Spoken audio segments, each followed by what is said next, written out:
Today on RPG Horror Stories, we have player causes party wipe after I reject them, and problem players argue that cats are omniscient and omnipresent, harasses a contact at a tavern, tries to sabotage the party, and jumps off a building? What is my life becoming?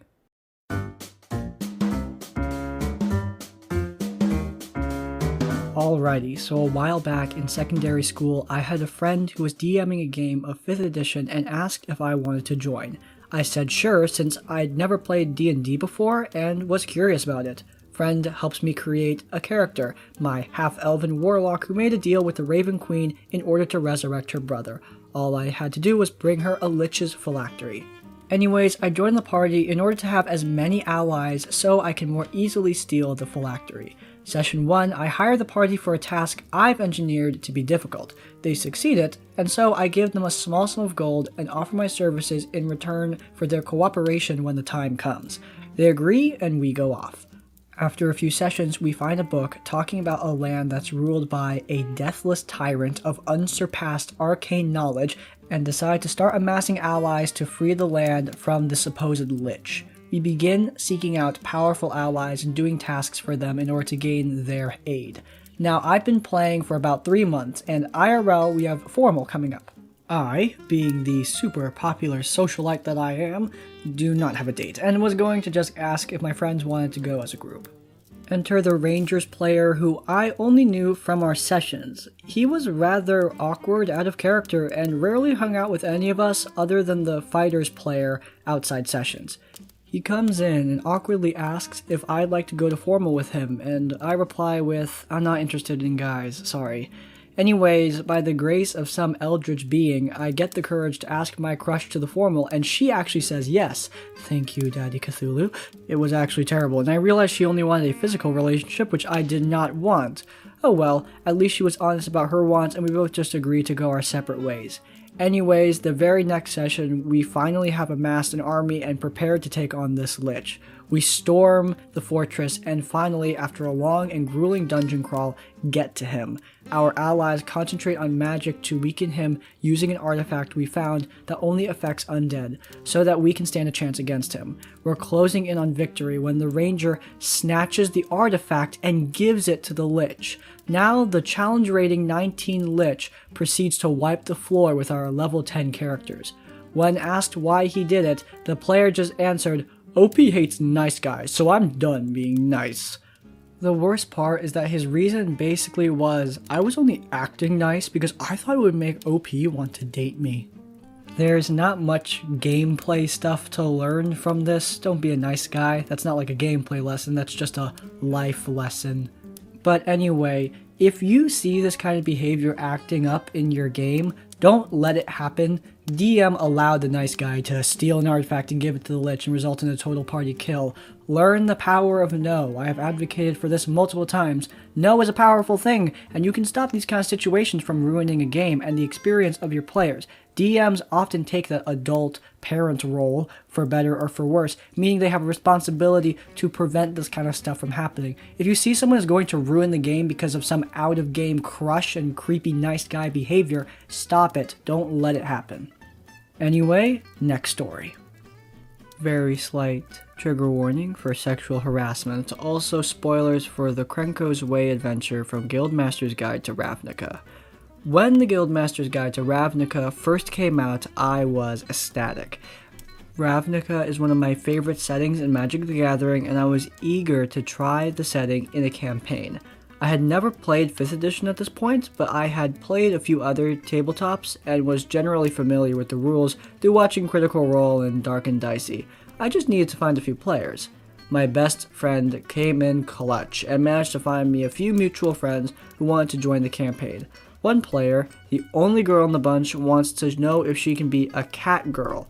The Simic Guild on Ravnica creates hybrids. While they usually are focused on aquatic creatures or reptiles for the sake of potential future plot hooks, I was open to the idea of a cat hybrid. I completely trusted this player as well, so I had no reason to believe her cat girl would be some kind of problematic furry. So she starts working on a Simic cat girl ranger. She eventually decided that she wanted to try out the Vedalken. Yes, Vedalken. I don't play Magic. She scrapped her original character concept for a Vedalken monk. Upon hearing this, one of my other players decided he wanted to play a cat girl too. I had immediate reservations about this, but he had been there when I originally okayed the idea, and I didn't want to establish a trend of double standards. So he rolls up a Celestia half-elven druid cat girl with a very hand-waved excuse for why she was hybridized. I didn't like the idea of a hybrid character not from Simic, especially since Celestia and Simic don't necessarily get along, but he was adamant. I should have been a bit firmer, but I was scared of losing players since we were already a small group. Session 1 comes around. I've decided to run the Krenko's Way adventure straight from the book, as this was my first time DMing. Within 10 minutes, the party was gone to a tavern and started a bar fight. During the fight, Cat Girl sneaks out of the tavern, obviously planning something, though I don't know what yet. He ends up ritual casting Speak with Animals to ask nearby cats about the quest giver. They were close enough to where the quest giver lives, and I had future plans for this NPC, so I figured it was reasonable to let him get some information this way. Following the quest line, they end up at another tavern with a lead. They're trying to track down an escaped criminal and a weapons dealer who's had suspected dealings with said criminal, who typically drinks at this bar. While waiting for her to arrive, Cat Girl ritual casts Speak with Animals again. He plans on asking for intel about the weapons dealer.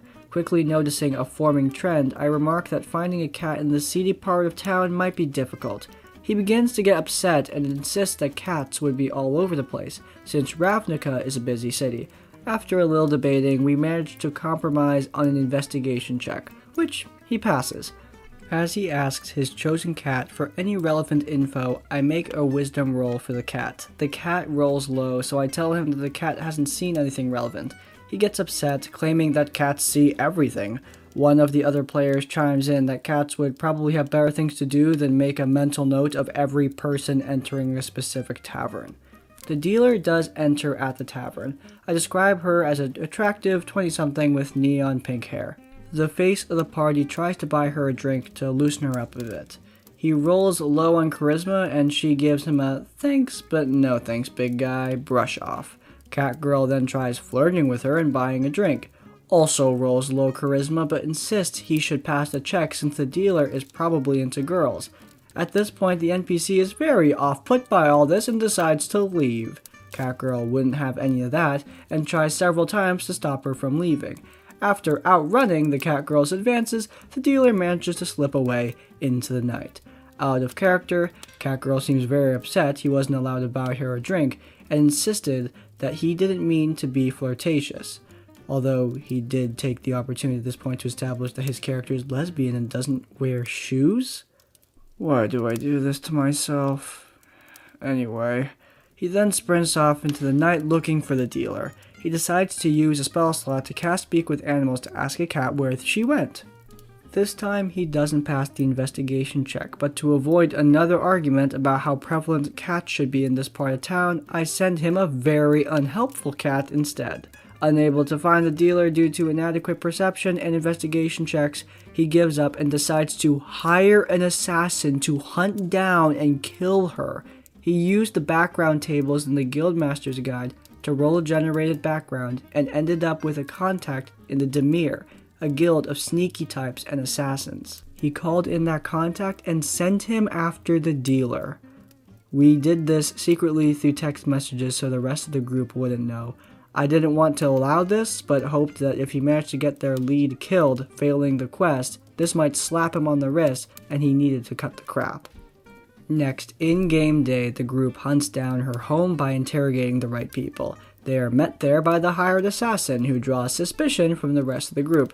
Cat Girl says he's a friend of hers, which does a little calm to the others, and they agree to go along with it. They pick the lock and break into the house. As soon as they find the weapon dealer, Cat Girl immediately tries to attack her. During the ensuing combat, the rest of the party manage to kill the assassin, restrain Cat Girl, and convince the weapon dealer that they meant her no harm. Dealer gives them the info they wanted in exchange for saving her life, which made Catgirl declare that he saved the day for the party. Out of character, everyone begins to press Catgirl for an answer as to why he tried to kill their only lead. He defends his actions by saying that since their conversation at the bar went poorly, he didn't want her passing off information about the party to the criminal that they were hunting.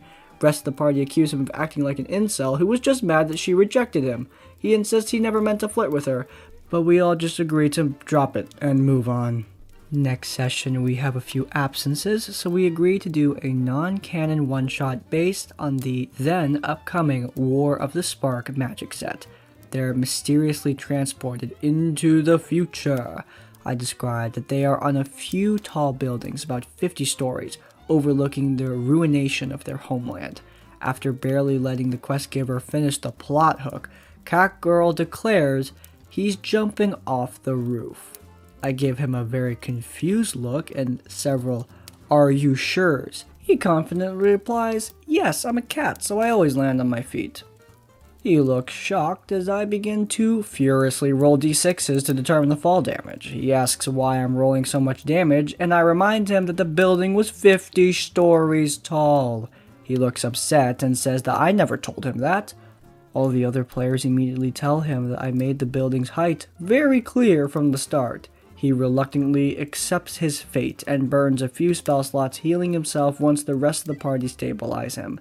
The rest of the one-shot goes smoothly, except for a few times he refused to take a plot hook because it would have been out of character for him, which I suppose is fair enough.